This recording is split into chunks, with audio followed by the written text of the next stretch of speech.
For centuries, stucco has proven to be one of the most enduring, versatile, and weather-resistant exterior wall finishes available. And with its variety of colors and textures, stucco continues to be one of the most popular wall systems. Stucco can be applied over standard wood frame walls in a 3-coat process and over masonry and poured concrete walls in a 2-coat application. Before starting your project, check local building codes for wall assembly and moisture barrier requirements in your area. Weather-resistant stucco walls require the use of 2 layers of Grade D waterproof building paper over the wall sheathing, including plywood, OSB, exterior gypsum board, and concrete board before the application of the base coat stucco. When attaching the waterproof building paper, vertical seams should be overlapped by 6 inches or more, and horizontal seams should be overlapped by 4 inches in shingle fashion. The building paper should also extend 16 inches around all corners. Once the water-resistant building paper is in place, all trim accessories should be installed. Trim accessories can be cut to size using metal snips. Cut edges are often very sharp, so always wear gloves when working with these materials. A weep screed is a typical accessory required by code. Weep screeds are installed along the bottom edges to allow any water that has entered the wall to escape. Casing beads should be installed to neatly terminate stucco at the end of a wall. Casing beads also act as a guide to help maintain a consistent stucco thickness. Casing beads for a 3-coat system should be 3/4 of an inch thick. Casing beads for use in a 2-coat system over masonry or concrete should be 1/2 inch thick.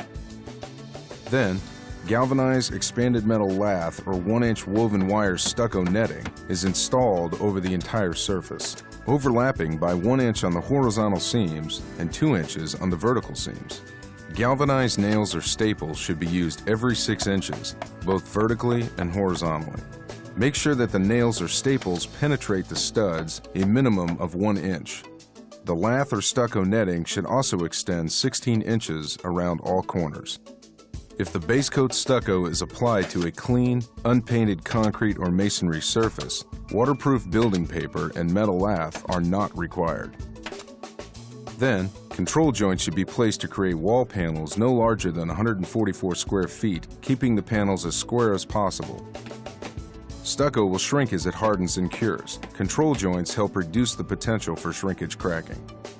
Expansion joints are required anywhere there are existing wall expansion joints and at inside corners and changes in substrate.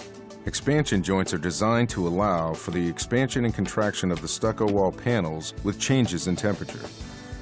Corner trim should be used on all outside edges to protect the exposed stucco and to provide clean, finished lines. Now that the substrate is properly prepared, it is ready for the base coat stucco application. Quikrete base coat stucco and Quikrete base coat stucco with water stop are recommended for use in a traditional 3-coat system over wood sheathing and as the base for a 2-coat application over masonry or concrete. These pre-blended stuccos are extremely workable for hand-applied stucco applications and have the high bond strength required for a successful project. Mix the base coat stucco to a workable consistency. The proper consistency is achieved when the stucco will hang on a trowel held at a 90-degree angle. Stucco that is mixed too wet will sag. Stucco that is mixed too dry will not adhere properly to the metal lath. 1 bag of 80-pound base coat stucco will cover about 27 square feet at 3/8 of an inch thick. Using a square trowel held at a 45-degree angle, apply the base coat stucco using firm trowel pressure to force the stucco into the lath. Work from the bottom of the wall up and apply at a thickness of about 3/8 of an inch over the entire area. Then, using a straight edge or derby, screed the stucco to a uniform depth of 3/8 of an inch thick. Once the stucco has become thumbprint hard, scratch horizontal grooves 1/8 of an inch deep into the base coat across the entire area with a raking tool.